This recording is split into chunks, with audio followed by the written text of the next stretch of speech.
This summer, I traveled to Kenya with 5 members from American Friends of Kenya, which is a Connecticut-based organization that collects new and used books and school supplies and ships them to Nairobi, where they are sorted and distributed to rural schools and libraries throughout Kenya. The goal of my fellowship was to help catalog donated books, to teach librarians new skills such as genreification of both fiction and nonfiction collections, and to conduct storytelling activities with students. While in Kenya, I was honored to conduct a folktale storytelling session with renowned Kenyan storyteller, Professor Agara Kabaji. He shared some wonderful traditional folktales that I had certainly never heard before. He was also able to provide some direction in my search for Kenyan folktales that might be appropriate for my kindergarten through 2nd grade population.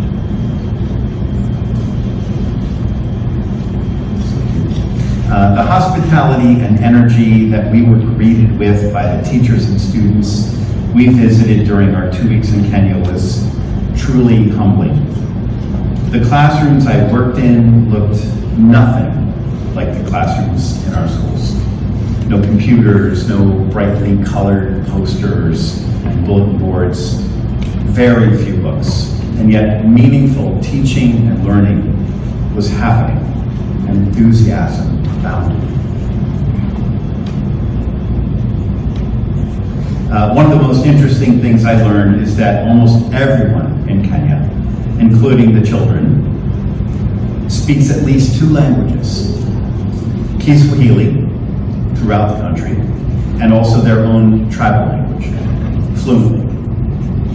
Many, including the children I worked with at the schools I visited, also speak English with varying degrees of fluency. So imagine a child who is able to speak 3 languages in a classroom that looks nothing like what we teach in.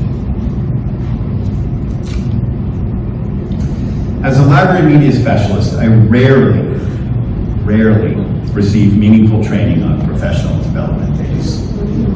The opportunity to design my own PD through a Fun for Teachers fellowship resulted in a life-changing experience. My time in Kenya reinforced a belief I've long held, though it has wavered from time to time. Teaching is one of the most inspiring and rewarding professions, and it's what I was meant to do.